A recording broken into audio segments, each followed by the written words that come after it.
உலகில் அழகானது என்று சொன்னால் அது மாணவ செல்வங்கள், மாணவர்கள் தான். என்னதான் அரசியலில் இருக்கின்றோம், பல்வேறு நிகழ்வுகளை நாங்கள் பங்கு பெறுகின்றோம், எங்களுக்கென்னு பல நேரங்களிலே ஒரு மனச்சுமை இருக்கின்றோம் அல்லது மன உளைச்சல் இருக்கும் என்று சொன்னாலும் அதையெல்லாம் எங்களுக்கு போக்கக்கூடிய ஒரு இடமாக, அது துறை சார்ந்திருக்கின்ற அதிகாரிகளாக இருந்தாலும் சரி, மக்கள் பிரதிநிதிகளாக இருந்தாலும் சரி, ஒரு ஸ்கூலுக்கு போய் பிள்ளைங்கள்ட்ட பேசிட்டு வந்தால் போதும், மனசே இலகுவாக மாறிவிடும் என்று இன்றைக்கு உங்களை சந்திக்கின்ற ஒரு நல்ல ஒரு நிகழ்வாக இந்த நிகழ்வை நான் பார்த்து கொண்டிருக்கின்றேன். உரையாற்றும் பொழுது நம்முடைய துறை செயலாளர் மிக அழகாக நாம் என்னென்ன செய்கிறோம், நம்முடைய சட்டமன்ற உறுப்பினர் நாம் என்னென்ன செஞ்சுட்டு இருக்கிறோங்கிறத எடுத்து சொன்னார்கள். எனக்கு உள்ள அப்படியே பெருமையான ஒரு விஷயம் என்ன என்று சொன்னால், 1957 ஜவஹர்லால் நேருடைய மாளிகையில் ஒட்டுமொத்தமாக இந்தியாவிலிருந்து அங்கொன்றும் இங்கொன்றுமாக பிள்ளைகள் மாணவர்கள் நேரடியாக அவருடைய மாளிகைக்கு வர சொல்லி அவங்க பேட்டி எடுக்கிறாங்க.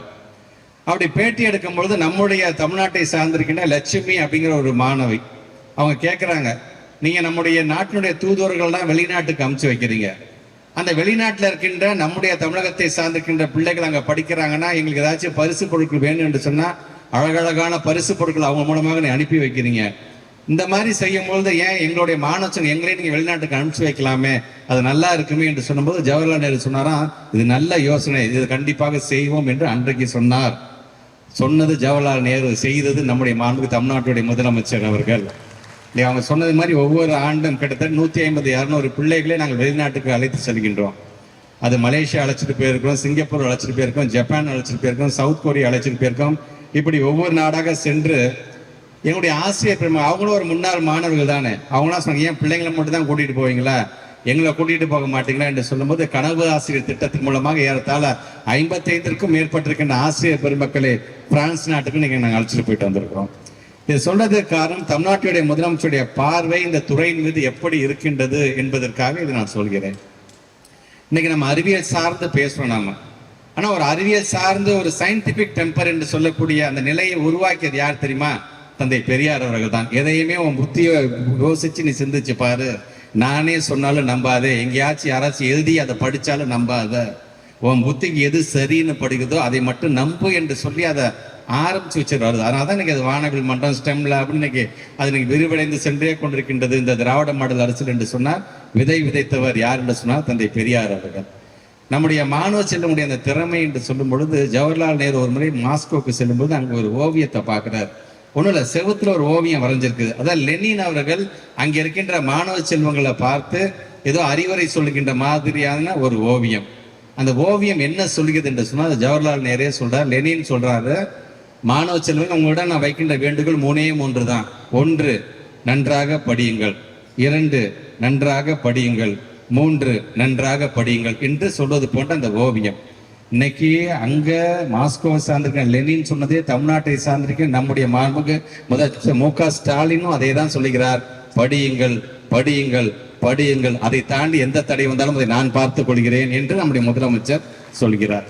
மாணவ செல்வங்களுக்கு வைக்கின்ற வேண்டுகோள் எங்களுடைய அரசு செயலர் சொன்ன மாதிரி தான், நல்லா படிங்க, நல்ல மதிப்பெண்ணை வாங்குங்க. ஆனா மதிப்பெண் மட்டும்தான் நம்மளுடைய வாழ்க்கையில மதிப்பீடு செய்யுமா என்று சொன்னால் அதை தாண்டி நம்முடைய திறமையை நாம் வளர்த்து கொள்ள வேண்டும். இன்னைக்கு மேடையில் நம்ம ஒரு அவார்டிஸ் நிறைய பேருக்கு நம்ம அவார்டு கொடுத்தோம். யார் அந்த பிள்ளைகள்லாம்? இன்னைக்கு நானே ஒரு குழந்தையோடைய பள்ளிக்கூட்டு நேரடியாக நான் போயிருக்கேன். அரக்கோணம் தொகுதியை சார்ந்திருக்கின்ற பெருமூச்சு என்கின்ற அந்த பகுதியை சார்ந்த அந்த பிள்ளை அன்னைக்கு இல்லை, அன்னைக்கு வேற ஒரு ட்ரைனிங்காக போயிட்டாங்க. நாங்கள் நஸ்ரின்கிற அந்த குழந்தை, அவங்க சொன்னாங்க, சார் எங்களுடைய ஸ்கூலுக்கான பெருமையாக அந்த குழந்தை தான் சார், அவ்வளோ அழகாக பாட்டு பாடும் சார், அவ்வளோ அழகாக சேர்ந்து டான்ஸ் கூட ஆடும் சார். இன்னைக்கு அது விஜய் டிவியில் போய் அது பங்கு பெற அளவுக்கு போயிருக்காங்க சார். அதே மாதிரி இங்கே சொன்னாங்க யோகஸ்ரீயை பொறுத்த வரைக்கும் ஜீ தமிழில். சரி, இப்படிப்பட்ட திறமையும் நீங்கள் வளர்த்து கொள்ள வேண்டும் என்பதற்காகத்தான் மாண்பு தமிழ்நாட்டுடைய முதலமைச்சர் கலை பண்பாட்டு கொண்டாட்டம் அப்படி ஒரு கொண்டாட திட்டத்தை நம்ம கொண்டு வந்திருக்கிறோம். தமிழ்நாடு முழுவதும் இருக்கின்ற பிள்ளைகள், எல்லா பிள்ளைகளாலும் 100க்கு 100 வாங்கிட முடியாது. ஒரு குழந்தை 100க்கு 100 வாங்கும், ஒரு குழந்தை 90 மார்க் வாங்கும், ஒரு குழந்தை 60 மார்க் வாங்கும், ஒரு குழந்தை ஜஸ்ட் பாஸ் கூட ஆகலாம். அந்த ஜஸ்ட் பாஸ் ஆகக்கூடிய பிள்ளைக்கு இருக்கின்ற திறமை 100க்கு 100 வாங்குற பிள்ளைகளுக்கு இருக்காது. அதனால நம்முடைய பெற்றவங்களும் நம்முடைய ஆசிரியர் பெற்றவங்களும் முதல்ல நம்முடைய பிள்ளைகளை மற்ற பிள்ளைங்களோட கம்பேர் பண்ணக்கூடாது. நம்முடைய பிள்ளைகளுக்கு இருக்கின்ற திறமை வளர்த்தறிய வேண்டிய, அதை கண்டறிய வேண்டிய மிகப்பெரிய பொறுப்பு, கூட்டு பொறுப்பு யாருக்கு உண்டு என்று சொன்னால் பெற்றவங்களுக்கு இருக்குது, ஆசிரியர் பெருமக்களும் இருக்குது. முதல்ல நம்ம பிள்ளைய கூப்பிட்டு உன் அண்ணன் என்ன படிச்சிருக்கான் பாரு, உன் தங்கச்சி என்ன படிச்சிருக்கு பாரு, இந்த 8th வீட்டு பையன் பாரு இன்ஜினியர் ஆயிட்டான், பக்கத்து வீட்டு பையன் பாரு டாக்டர் ஆயிட்டான், தயவு செய்து அவர்களுக்கான அந்த சுமையை ஏற்றாதீர்கள். அந்த பிள்ளைக்கு என்ன திறமை இருக்கோ அந்த பிள்ளை பெரிய ஆளா வரும். அதனாலதான் தமிழ்நாட்டுடைய முதலமைச்சர் சொல்ற வரைக்கும் 100க்கு 100 வாங்குற பிள்ளைக்கும் நம்ம ஒரு சேர் கொடுக்கணும், ஜஸ்ட் பாஸ் வாங்குற பிள்ளைக்கு ஒரு நாற்காலியை ஏற்படுத்த வேண்டியதான் அரசாங்கத்துடைய கடமை என்று சொல்லக்கூடிய ஒரு முதலமைச்சரை நாம் பெற்றிருக்கின்றோம். அதனால நம்முடைய பிள்ளைகளை பொறுத்த வரைக்கும் இன்னைக்கு நம்ம புதுசாலாம் சொல்லி தர வேணாம். இன்னைக்கு இருக்கிற டெக்னாலஜி அந்த பிள்ளைங்களுக்கே தெரியுது நம்ம என்ன ஆக வேண்டும் என்று. ஆனால் நம்முடைய மாணவ செல்வங்களுக்கு நான் வைக்கின்ற வேண்டுகோள் ஒன்னே ஒண்ணுதான், எதை செஞ்சாலும் பேஷனேட்டா பண்ணுங்க. ஏதோ நம்ம டீச்சர் நம்மளை வலியுறுத்துறாங்களே, நம்முடைய பெற்றவங்க நம்மளுக்கு இந்த அளவுக்கு நம்ம ப்ரெஷர் கொடுக்காங்கன்னு நினைக்காதுங்க. எனக்கு இதுதான் பிடிக்கும், இதில் நான் பெரிய ஆளா ஆய் காட்டுவேன்கின்ற அந்த உறுதியை, அந்த தன்னம்பிக்கையை நீங்கள் தான் வழங்க வேண்டும். அதனால பிள்ளைகளே, இந்த வயசு என்பது எல்லா டிஸ்ட்ராக்ஷனையும் ஒதுக்கி தள்ளிவிட்டு நம்முடைய கவனம் முழுக்க முழுக்க படிப்பில் மட்டும்தான் இருக்க வேண்டும் என்கிற எண்ணத்தில் நீங்கள் பணியாற்றிட வேண்டும். அதற்காகத்தான், உங்களுக்காக உழைப்பதற்காகத்தான் நமக்கான 2ஆம் பெற்றோர்களாக இருக்கக்கூடிய நம்முடைய பெருமதிப்புக்குரிய ஆசிரியர் பெருமக்கள் நமக்கு என்ன அட்வைஸ் பண்றாங்களோ அதை மனதில் வைத்துக் கொண்டு நீங்க நல்ல பிள்ளைகளாக நடந்து கொள்ள வேண்டும். ஒரு பள்ளி வளாகத்தை விட்டு வெளியில போகும்போது என் பிள்ளை எவ்வளவு மார்க் வாங்கிட்டு போனாங்கிறது பெருமை கிடையாது டீச்சருக்கு. இந்த சொசைட்டில போகும்போது என் பிள்ளை நல்ல பேர் எடுப்பாண்டான்னு சொல்றதான் அந்த டீச்சருக்கு நம்ம வழங்கக்கூடிய நல்ல விருதாக இருக்கணும். அந்த அளவுக்கு நல்ல பிள்ளைகளாக இருக்க வேண்டும். நான் மட்டும் படித்தேன், நான் மட்டும் நல்லா இருந்தேங்கிறதுக்கான இலக்கை நம்ம கொண்டிருக்க கூடாது. நானும் படித்தேன், அந்த சமுதாயத்துக்கான என்னால் முடிஞ்சதை செய்தேன் என்கிற நிலையை உருவாக்குகின்ற பிள்ளைகளாக இருக்க வேண்டும். நாம் படித்த பள்ளியை எந்த காரணத்துக்கு கொண்டு மறந்துடாதீங்க. நமக்கு ஏணிப்படிகளாக இருக்கின்ற நம்ம டீச்சர்ஸ் எந்த காரணத்துக்கு கொண்டு மறந்துடாதீங்க.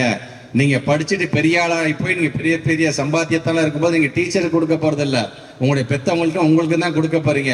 அதே நேரத்தில் நான் படித்த பள்ளிக்கூடத்தை மறக்காமல் அந்த பள்ளிக்கூடத்திற்கும் நம்மால் ஏதாவது செய்ய முடியும் என்று சொன்னால் அதை நீங்கள் செய்து காட்டுங்கள். அதனால்தான் இன்றைக்கு விழுதுகள் என்கிற திட்டத்தின் மூலமாக முன்னாள் மாணவர்கள் என்ற அமைப்பாக இன்னைக்கு ஏறத்தாழ 7.5 லட்சம் பேர் நாங்கள் ஒருங்கிணைத்திருக்கின்றோம் உலகம் முழுவதும். அந்த 7.5 லட்சம் பேரும் தான் படித்த பள்ளிக்கூடத்திற்கு ஏதாவது ஒன்றை செய்து கொண்டிருக்கின்றார்கள். இந்த குழந்தைகள் தினத்தில் நான் உங்களுக்கு வைக்கின்ற வேண்டுகோள் என்பது, நீங்க நல்லா படிச்சு நல்லா வாங்க, நல்ல சமுதாயத்தில் பேர் எடுங்க. அதே நேரத்தில் நாம் படித்த பள்ளியும் ஆசிரியர்களையும் மறந்து விடாமல் அவர்களையும் கொண்டாடுகின்றவர்களாக நீங்கள் ஒவ்வொருவரும் இருந்திட வேண்டும் என்கின்ற அந்த வேண்டுகோளையும் வைக்கின்றேன். தமிழ்நாட்டுடைய முதலமைச்சர் அவர்களும் நம்முடைய மாண்புமிகு துணை முதலமைச்சர் அவர்களும் இன்றைக்கு பல்வேறு திட்டங்கள், கல்வி சார்ந்தும் சரி விளையாட்டு சார்ந்தும் சரி, இன்றைக்கு பல்வேறு திட்டங்கள் நாம் கொண்டு வந்திருக்கோம் என்று சொல்லும் பொழுது, நீங்க நம்முடைய தமிழ்நாட்டுடைய அந்த பெருமையை உயர்த்தி பிடிக்கின்ற ஒரு மிகப்பெரிய செல்வங்களாக நாளைய தலைவர்களாக இருக்க போறது யார் என்று சொன்னால் நீங்கள் ஒவ்வொருவரும் தான். உங்களுக்கும் சரி, உங்களை இந்த அளவுக்கு உருவாக்கி கொண்டிருக்கின்ற எங்களுடைய பெருமதிப்புக்குரிய ஆசிரியர் பெருமக்களுக்கும் சேர்த்தே சொல்கின்றோம், வாழ்க. நீங்கள் ஒரு நல்ல ஒரு சமுதாயத்தை உருவாக்குங்கள். உங்களுக்கு துணையாக எங்களுடைய துறையினுடைய அமைச்சராக இந்த அன்பில் மகேஷ் பொய்யாமொழியும் என்றும் இருப்பான் என்று சொல்லி உங்கள் அனைவருக்கும் என்னுடைய குழந்தைகள் தின நல்வாழ்த்துக்களை தெரிவித்து இந்த உரையை நிறைவு செய்கிறேன். நன்றி, வணக்கம்.